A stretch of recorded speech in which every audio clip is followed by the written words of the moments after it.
Welcome everybody back to another exciting show. My today's guest is a Black male entrepreneur growing up in Baltimore City.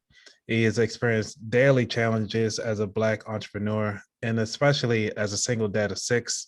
I mean, this is pretty much called him my cousin. Know this guy for years. He was kids since the playpen. Right. Yeah. Oh man. So my guest name is Artie Robinson.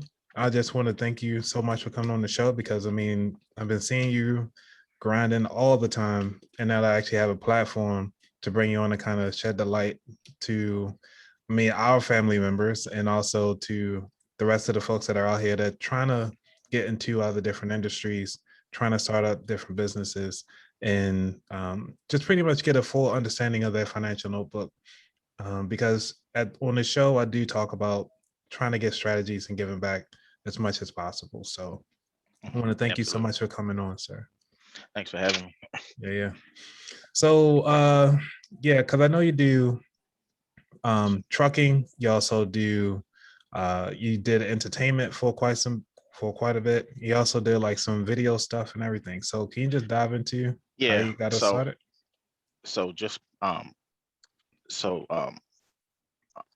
My career, just to touch on like real briefly, my career was HVAC, and I got 20 years under my belt in HVAC. So I kind of tapped into the industry, into the entertainment field, and started managing and opened up a studio where I did like full service recording to live band. Had a podcast station in there. I had a A and a B room, that way I can hold two sessions at one time.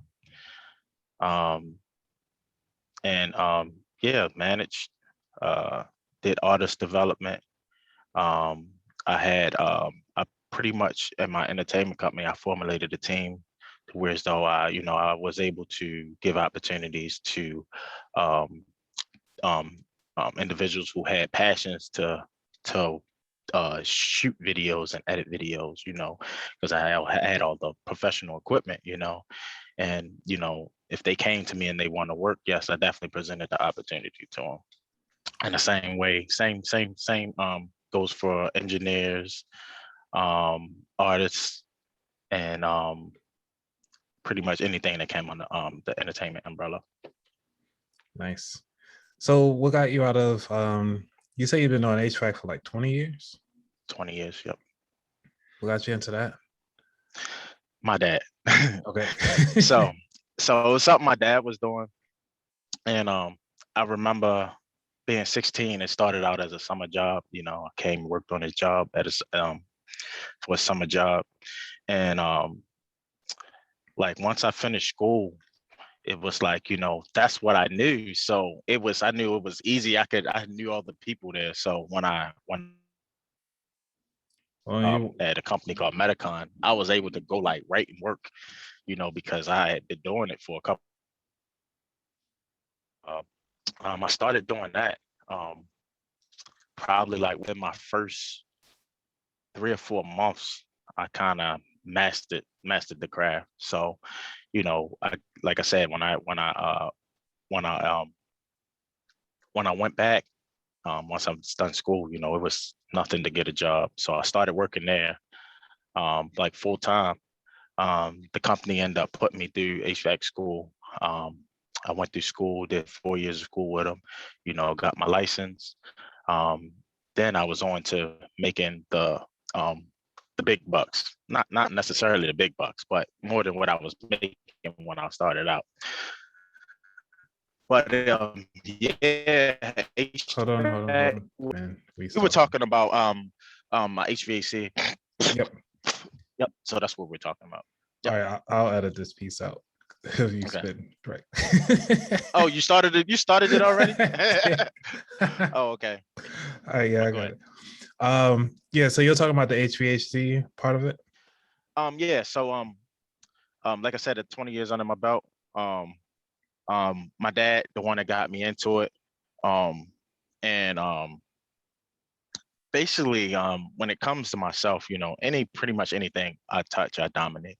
So when I started the HVAC, like I said, I started doing it as a summer job, and then I eventually grew. Once I finished school, I eventually started doing it full time.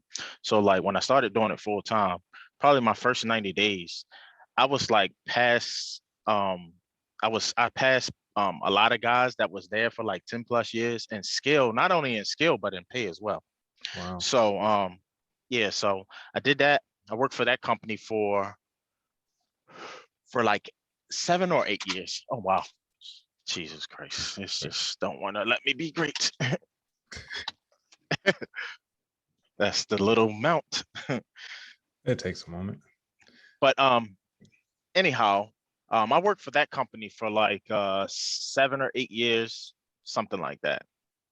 And my dad had been he had left that company. He was working for the union, the local 100. And he had started the process in starting a company. So, he brushed the ideas, by me. But by the time I actually came over, he was already like 2 or 3 years, in. So I eventually left the company I was at and came over and started, helping my dad out. And that was like in 2008. And just 3 years ago, I had to make a decision because, not only, it's my dad's company and I ran it for all those years, but I just felt like I wasn't growing, I wasn't like, growing with the company. It's like I started when, when things were rough, like I said, he had 3 years in, Mhm. and I came and started helping along with started to progress things. And eventually, at one point we did get, was rolling, like, making money and things like that. But 3 years ago, just by also my sister, I would like to add that too. My sister came over too and started like doing our books and our billing and stuff and all our administrative work. So like I said, 3 years ago, I had to make a decision because I felt like I wasn't growing. I felt like, it wasn't beneficial to me no more. And me being a dad, my kids coming up, they starting to want things, and, my bills are starting to increase. So, I was kind of like, I felt like I just outgrew the company, and, I had to talk with my dad, and it wasn't no hard feelings, so I had to make the business decision, and I left because I had already started like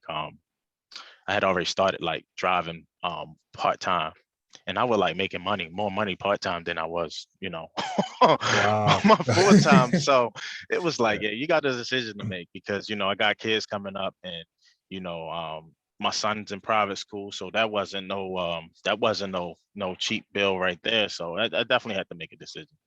And like I said, I raised them myself. So, it definitely was rough and challenging and, tough decision to make, but that's I had to. Yeah, because when I'm just thinking about 2008 when the market was actually in the tank pretty much, and dealing with HVAC. How did that impact the business from that point? What did you learn from that? Oh, so um so yeah, things was slow. We were impacted, but it had started to pick up a little bit. But by that time, my mind was already made up. It was like, Yeah, I'm getting old. right. My kids getting old, and it's like I can't waste no more time. And I could have went and started another HVAC company, but just the things that we was experiencing, it's hard to find, good labor. These younger guys are not getting into the trade, and if they are, they working to get their first paycheck, and you don't see them no more.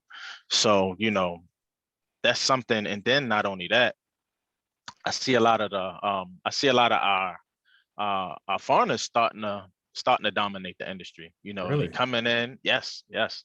They coming in, and they giving estimates to these general contractors, and it's like knocking our prices out the water. So, because they can, I don't know how they do it, but man a $600,000 job. They'll throw 1,000,000 Mexicans on there, and I mean, not necessarily saying it's going to be right, but they can man it. And when it comes to business, and general contractors, owners, they want their projects completed on time. They want their projects done. They want somebody that can man it, and they want to see daily progress, which is something that we struggle with. Got it. So I'm thinking of when it comes to HVAC. I mean, it seems to be a skill set that, I mean, I think it's important because everybody uses it. Everybody has a house. Everybody has a It's building. very important. It's very, very important. It's very important. And,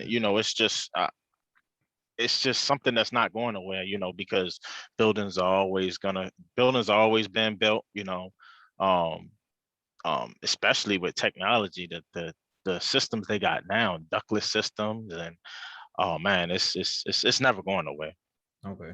So somebody that's like right now getting into the HVAC or thinking about going into it, what type of mindset should they go into that business? Um, the mindset they should have is, one, it's not going to happen overnight. Just like any other trade, you got to go, you got to get the skill, you got to get the credentials, and getting credentials requires school and some sort of training, and that doesn't happen overnight. I did 4 years of HVAC school to get state certified. So I've heard that people say, "Oh, I went to this test college and I'm certified in 6 months," and it's like, I laugh at them, because they didn't went and took out these big student loans and went through tests, and it's not even recognized. Wow. Wow. It's not That's even right. Didn't recognized. test college get sued or something like that? I'm not Oh, sure. I'm not okay. sure, probably, but it's sad. I heard all the time. "Oh, I went to test for HVAC," or "I went to North America Trade School," and it's like, wow, I'm sorry to hear Right. that. Because that's one of the things I was thinking of looking into, just as a skill set to learn on my own, Mhm. and wondering what would be the best way to even get my foot in. But it seems like schooling will be the best way, or will it be to find a company and be like an apprentice?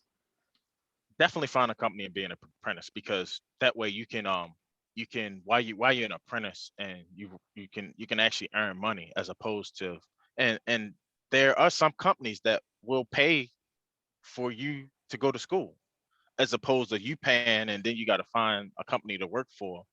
Um, my company in particular, I paid for my first year, and that let them know I was serious about going to school, and they paid for my last 3 years. And once I Wow, graduated, they gave me the money back that I paid for the first year.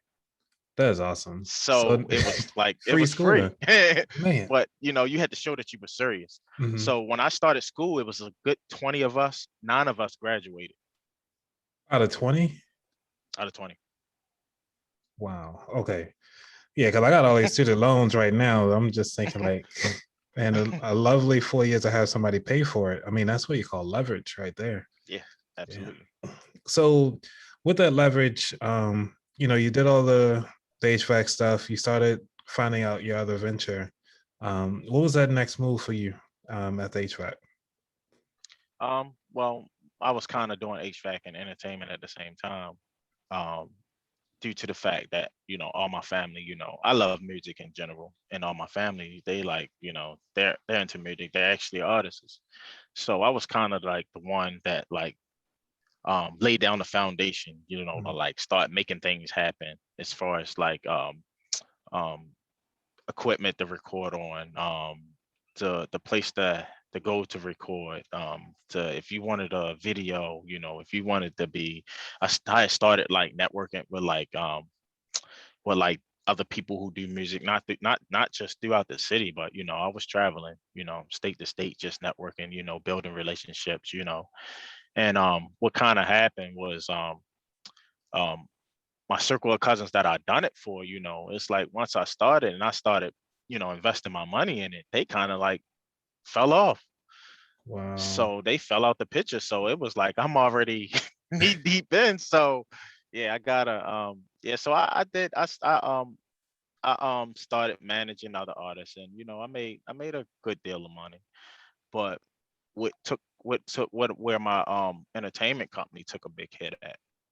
I had got a location on Maryland Avenue, and that location I was there for like 2 years, and it kind of like took off, kind of like faster than what I expected. So like my studio like became like the go-to studio in Baltimore City. So that was kind of like super overwhelming because like, I got phone ringing off the hook and bookings.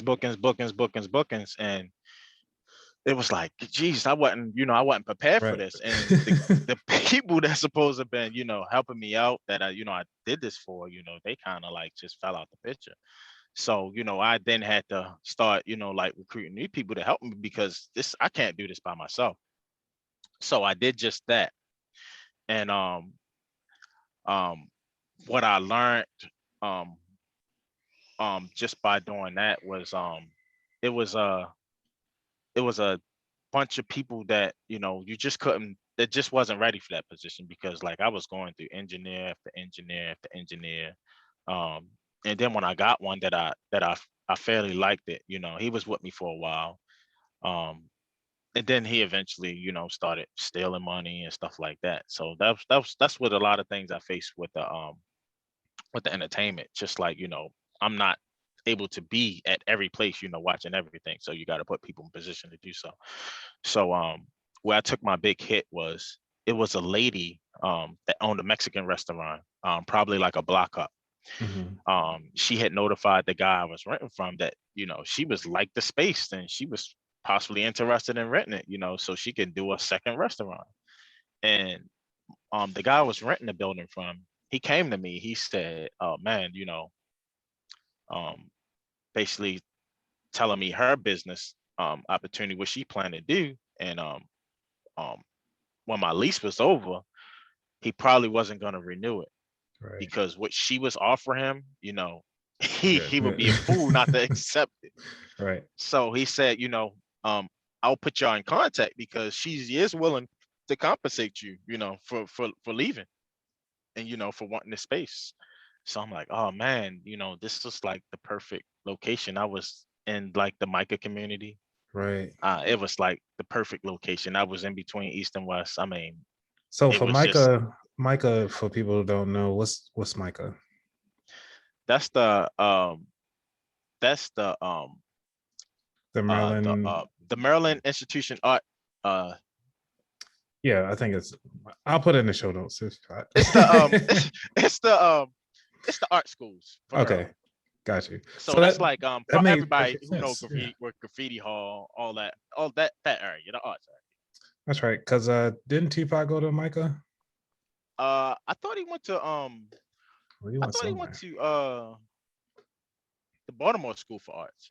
Oh, I mean, I only know like I only heard of Micah. No, I didn't know there was so many different ones. So. Yeah, I think he went to Baltimore School for Arts, I believe. All Yeah, I right. think I I'm, think it was Baltimore School for Arts. yeah.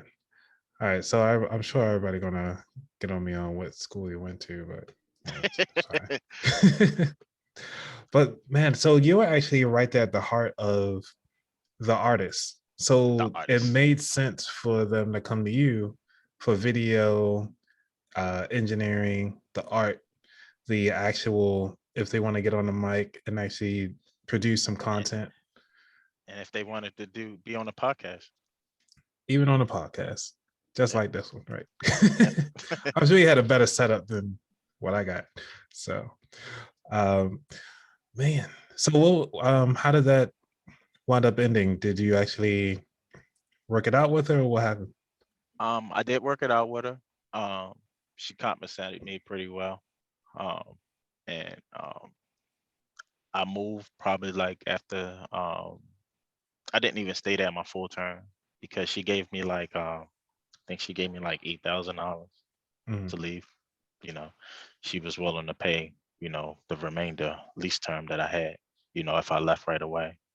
So she gave me like another month and I left. I then got a location in Towson My Towson location was a very, very smaller location. So it wasn't like the full service I could do. I can only do, one person at a time, and um so by this time I had an engineer. I had started, like, because it was so small, I was letting the engineer that I was letting him run that Towson location.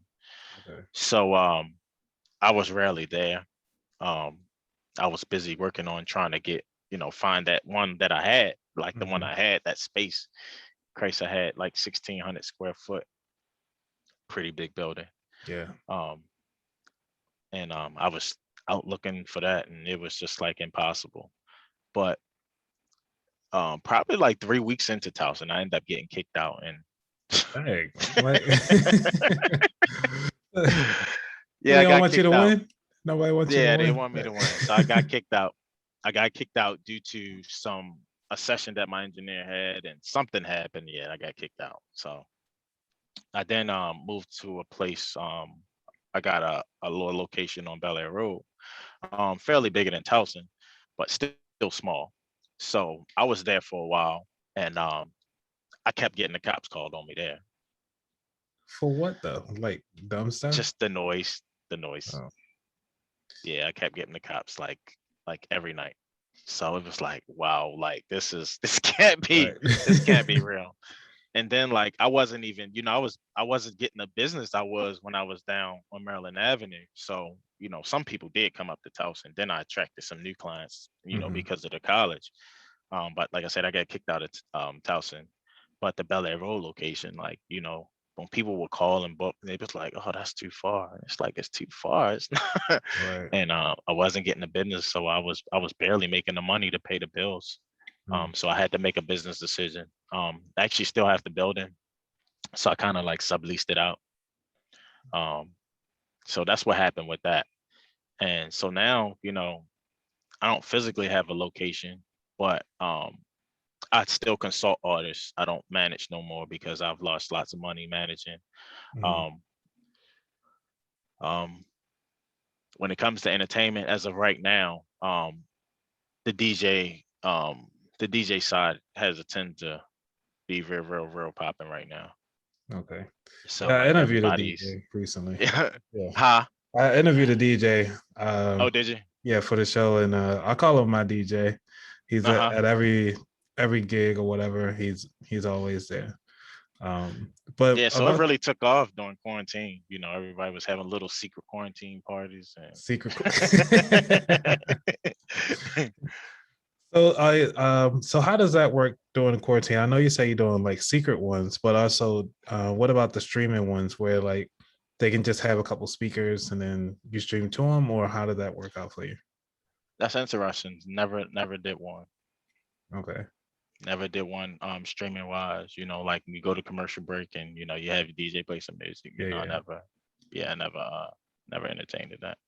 Okay. Not saying that I won't, but Right. Okay. I That's just what I was never. about to Yeah, say. yeah, not saying that I won't, but I just haven't.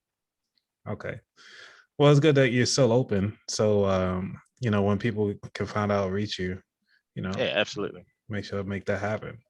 Hmm. Um, all right. So now we went through the HVAC process. We finished the entertainment piece.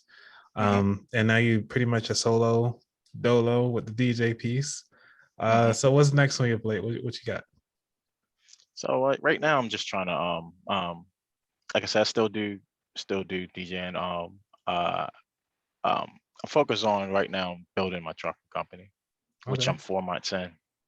You don't sound Um, excited. oh yeah, you're yeah, like all yeah. over the ground with Yeah, yeah, I'm definitely excited about my baby because, like I said, I'm 4 months in, and the progress I made in 4 months, and we talking about starting with like little Wow. to no cash. Now, when you talk a little no cash, what are you talking about? Like $500, $1,000? Well, I guess my no cash would be a little different. Okay. so when I saying little to no cash, the average startup when it comes to starting a trucking company would be like 20, $25,000. Okay. When I started, I think I had about think I probably had probably less than $1,000 when I started. Okay. So Yeah. take us through how that all began, like with $1,000. Well, first I just want to say so what got me into trucking was, like I said, I was doing it part-time already. Mhm. And the things that I was saying, and just by, me having that, that business and boss mentality, saying a lot of stuff, the emails of the people we was moving trucks for us and this drive. I'm speaking on drive-away, by the way, for folks who don't know drive-away. That's a whole nother lane that I didn't know when it came to trucking, that now that I know what I know now, it's like a lot of drive-away companies out here and you make pretty decent money. Drive-away meaning like driving fleet owners like Penske, U-Haul, Budget. What's another one? It's another one called they brand new. I can't think of that. Merchant. That's the name. Okay. Brand new fleet company. So you know, every every every couple of years, and even in Penske case, every year they updating their fleet. Mhm. So they're ordering a new fleet. So there needs somebody to move this new fleet. So that's what I was doing. That somebody. I was Nice. amongst them somebodies. I was moving, going to get their fleet from wherever they ordered from. Most of the times it was Morgan Corp. Morgan Corp is a body who a business who build bodies, the box Mhm. that you see on there, or the flatbeds or the lift gate. That's what Morgan did. So if it's just picking them up, picking like 10 trucks up from Morgan and delivering them throughout the region, because they go everywhere. One day we might take 5 trucks down to North Carolina. Then the next day it might be upstate New York. Then it might be South Carolina. It might be Atlanta. But yeah, that's just what I was doing. And I seen like the emails, the different conversations, because the company I was subcontracting there, they would just send me um like a bill of lading where I had to get signed once I dropped the truck off, and all the customers information and stuff on there. So um I kind of did my research, and If that's what you call it, yeah. a lot of YouTube, a lot of YouTube videos. Mhm. And then what made my move, I was on Facebook one day, and it was this guy. You know how to you get people who teaching people the game and trucking, and Mhm. he had paid for a sponsorship and stuff like that. So I watched this video. You can start a trucking company, and make you can make 6 figures, and no CDL required. Even though I am a CDL driver, um, clicked on this video, watched this video. Then from it went from watching this video, then I took a seminar that he did that costed me like $150. And after I took the seminar, I'm like, geez, this all I need. Wow. This is easy. So I took that and I kind of like ran with it. And like I said, I had no money. I had less Mhm. than $1,000. So I went from actually, after taking his seminar, I then started doing my own research, because I'm not just gonna, you know, just listen to this just his way, Yep. because that was his way of how he did it. Mhm. I'll do my own research and um I'll Like it's spend on um it. put my own spin on it. So that's basically what I did. I did a bunch of research, and was like, yeah, this is real, seeing a lot of testimonials. But I also not just, focus on, the money making aspect, also focus on, like the ugly side as well, you know. So yeah, like I said, I had less than $1,000. I filed for my own authority, and filing for your own authority. I used a YouTube video that somebody showed me, a YouTube Right? video to walk me through the process. Um, that was like $300. And as I was going, I was finding out, oh, you got to pay for this, got to pay for that. You need this, you need that. And it's like, wow. So, as I was making money, I was like, going to the next step and going to the next step. The biggest step that I came across when, for my authority to go active was the insurance requirements.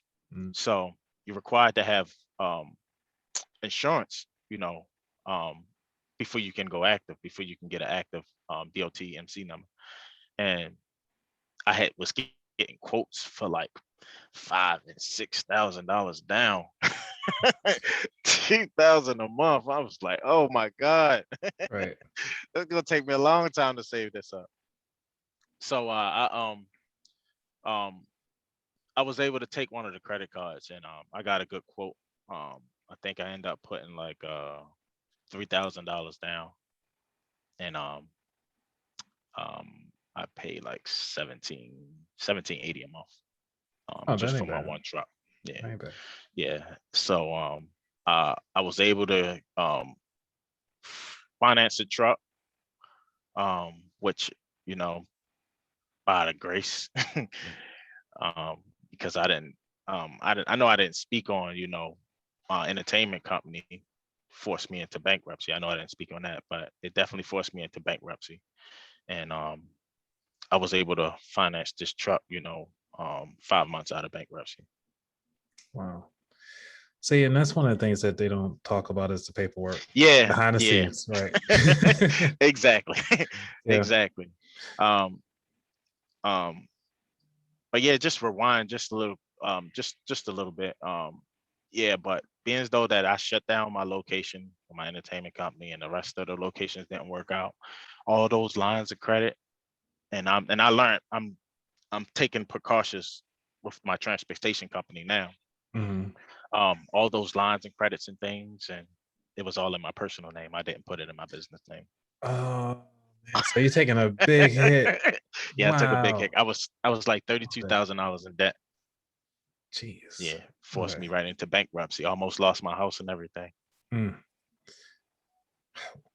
Jeez, I don't even know. Like, to come So back from that. the type of individual I am, I've taken risks all my life. So, that Yeah. was definitely a learning experience, a big eye opener. Like I said, I almost Yeah. lost my home. So I was forced into bankruptcy,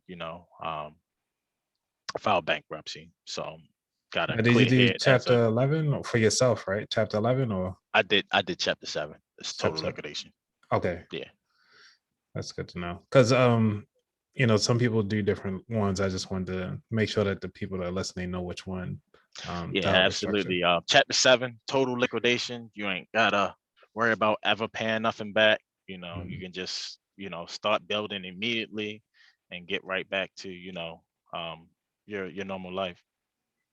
That's awesome. So now with all the headaches that you've been through, getting the paperwork right, putting everything in the business name. So how's the business credit? Like, did you buy everything on business credit yet, or is it still like kind of your personal? The only thing that's not in my personal name is this truck. I mean, I'm Okay. sorry. The only thing that's not in a business name is my truck that I'm financing. Okay. For the simple fact that business is still too new. Nobody will give the business the credit. And then like I can personal guarantee because I'm out of bankruptcy, and it's like you luckily we giving it to you. You can't personally guarantee a new business. So Right. um yeah, so that's the only thing that's not in my business name, but everything else, yes, it's in the business name. And yeah, So where do so you I'm like? definitely taking precautions when it So comes where to do you that. park the truck afterwards?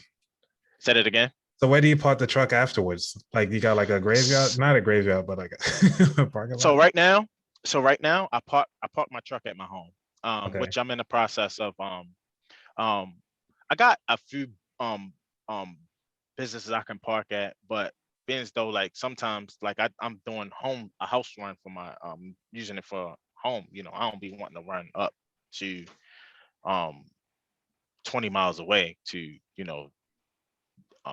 do something that I could do at my house. So I park my truck at my house, and it's like on the corner of my house. It don't bother nobody. It's out of the way.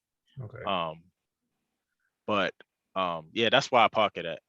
And I'm in the middle of looking for me an office space Mhm. with some parking to where as though I can park like 2 or 3 trucks, because um as we speak, I'm working on a deal for my second truck. There you go. Yeah, I'm working on a deal for my second truck, and I'm gonna put a driver in that truck. So that's gonna be my way of like starting to work my way out of the driver's seat. Nice. And then I guess you gotta watch some more YouTube videos on how to vet a person. Well, I've actually done that, and I've actually screened like 3 people already. Oh, And cool. yeah, I've actually screened like 3 people already. So, I'm just getting them lined up. And when I get a truck, I'm gonna train them on, a lot of different aspects of moving loads and stuff like that. And I'm gonna go from there. And then I'll eventually put somebody in my truck, and I'm gonna fall back, and I'm gonna just do all my administrative side, all my administrative stuff. I'm gonna dispatch my trucks and, strategize how I can start adding, more trucks to the fleet, because my ultimate goal, I want to have a fleet of 6. Not saying that once I get 6, I won't do more, but Right, right. as of right now, my goal is a fleet of 6. Okay. So what's the with the fleet of 6, you got your warehouse set up and pretty much oh, that's what I was having. So where do you actually find like where to like who needs what when you need to move things around? So it's something, for people that's in the truck, and they know we go off a load board. Some people have dispatchers. I actually have a dispatcher as of 2 weeks ago. I actually hired a dispatcher, um, which does wonders for me, because like for instance, if I'm on a road and I book a load, and I pick that load up and deliver it, as opposed to me having to go on the load boards, find my next load, do Mhm. all the paperwork to get the load and all that. That's something that my dispatcher can be doing while I'm dropping off the load. While I'm dropping off the load, I'm working on your next load. That's Nice. that's that's why I had to dispatch it. So I won't have that headache of, all right, now I just dropped this load. Now I gotta sit in my truck. I gotta get on my laptop. I gotta find a load. When I find a load, I gotta book it. And if I'm not set up with that broker, I gotta, I gotta get them certificate of insurance, articles. I gotta send W-9s. I gotta do all this, emailing back and forth, signing all the contract. That's just a headache when you own an operator. Okay. So 2 weeks ago, I did hire a dispatcher. So I've had a dispatcher for 2 weeks. Do you plan on actually coming out with your own book or ebook so somebody can kind of Listen, follow those steps? listen. Yes, I am. I am. Nice.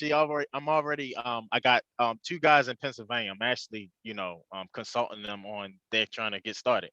So I'm actually consulting them already. And that's what I see a lot in this trucking industry is that once the people get going and they have success, then they'll fall back, and then they'll do like YouTube videos, or they'll Yeah. hold seminars. They'll come out with an ebook, Yeah. and they'll get another bag that way, Yeah. just by telling people who don't know the game. Yeah. Because I have Yeah. no clue. I just see the trucks on the road. I was like, oh, US dot whatever number. Oh. It's a $1 billion industry.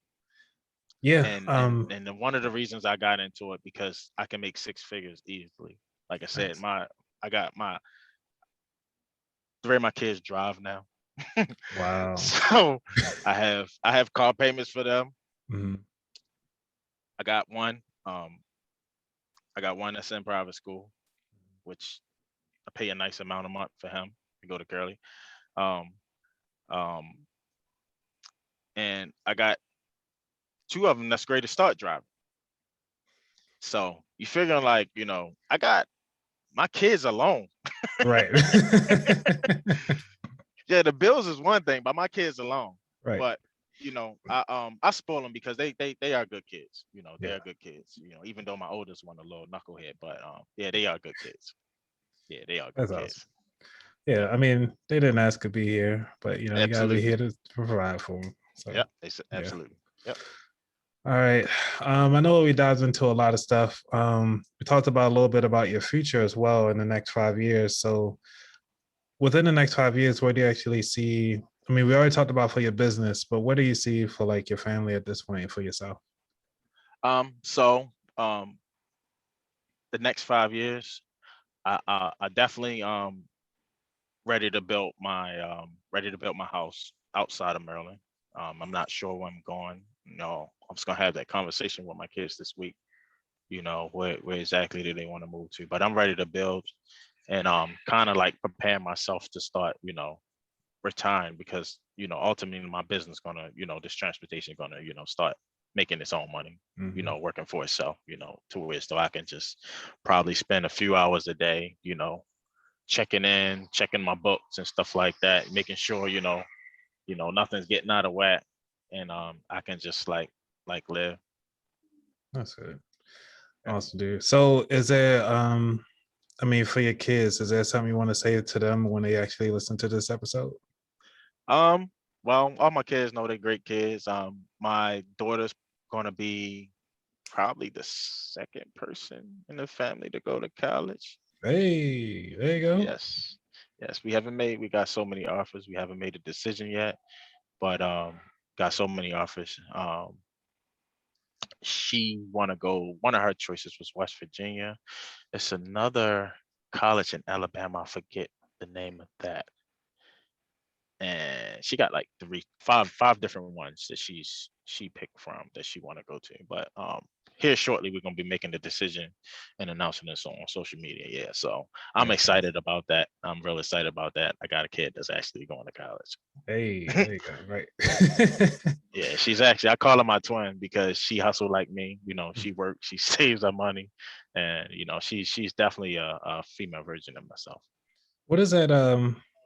Did you like teach your kids like any like saving methods? Like, hey, use the 7-20-30 rule or So I'm not going to say I necessarily teach him, but I definitely show them like a little bit of financial literacy. But I think that's just something that my two daughters inherited, because their accounts look better than mine.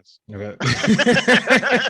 Their accounts look better than mine, so it Right. could be just something there. And plus, they don't do nothing, but they may get their hair and nails done, buy tennis shoes and stuff like that. I do make them pay something towards bills every month. I make my daughter pay her car insurance.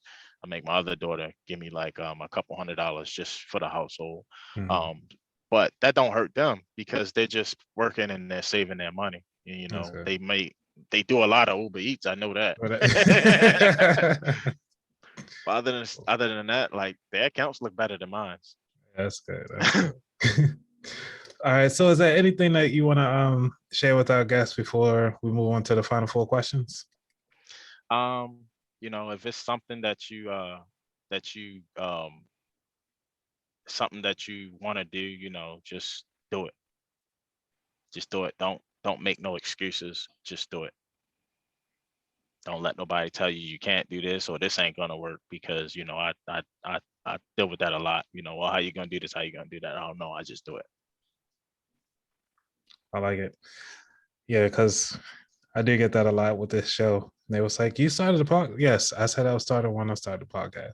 I don't know how I was going to start it. I started with my Yeah. cell phone. I upgraded to my laptop. Got the little mic situation. I was like, "Yeah, Hmm. we doing this." So, Yep. all right. Keep it up. I like it. Oh, thank you. Yeah, definitely want to have you back on the show again. So, talk about Absolutely. how you come along with the 6 trucks. Absolutely. Yep. Yep. All right. Can't wait. So, what does wealth mean to you? Wealth comes to mind when I'm thinking about wealth. So wealth mean to me, just being comfortable, day to day, not having to worry about, well, how I'm gonna do this, how I'm gonna do that. That's just wealth. Nice. All right, number 2, what is your favorite financial book or non-financial book? I think I probably get this a lot, with everybody, rich dad, poor dad. I do. I do. Yeah, you probably get that one a lot. Yeah. It's even though it was false, but still it comes true. It That's works. the first I heard that. Oh That's yeah, it was actually a false book. Yeah. wow. Yep. Okay. What did you learn from your worst job? What did I learn from my worst job?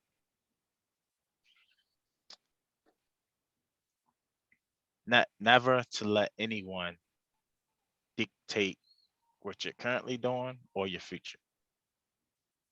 Like it. Like it. All right. My You know, favorite question. My favorite question is, what is your favorite pastry? my favorite pastry. Yeah. Is that a trick question? No, no, it's actually food. Like, what's your favorite pastry? All right, so my favorite pastry would be, the tasty cake, the chocolate eclair. Oh, the chocolate. Yeah, yeah, yeah. That's my favorite. Got you. I was kind of like every morning I would have one of them in an orange juice, but I had to cut back. During the pandemic, I went from 207 to 254. So Wow. yeah, had to cut back on the Congrats. pastry. Congrats on the Nah, no, that's not congrats. I can actually see it. Like, there's a reason why I don't take pictures of, like, because you can tell. I had seen some kinfolks probably like just this past Tuesday, Mhm. and it was like, Lord have mercy, like the coronas, like they are taking a toll on you. Because everybody know I like to drink coronas. Right, But right. yeah, they was like, wow, what are you eating? Yeah, Right. so time to get back in the gym. There you go. I mean, yes, considering that you're gonna be sitting a lot right now for a little bit. So Yeah, absolutely. yeah. All right. So if anybody want to get in touch with you, where can they find you at on the internet? On all social platforms, um, except Facebook, Red Fox ENT. Um, Fox is in all my business names because everybody know me as Fox. And like I said, Red Fox ENT on everything. And then my Facebook is Artie Robinson, which is my government. Okay. All right. Well, thanks a lot, Artie. Again, thank you all for listening to the very end of the show. My name is Anthony, as your host, and this is the About That Wallet podcast. Take it easy. And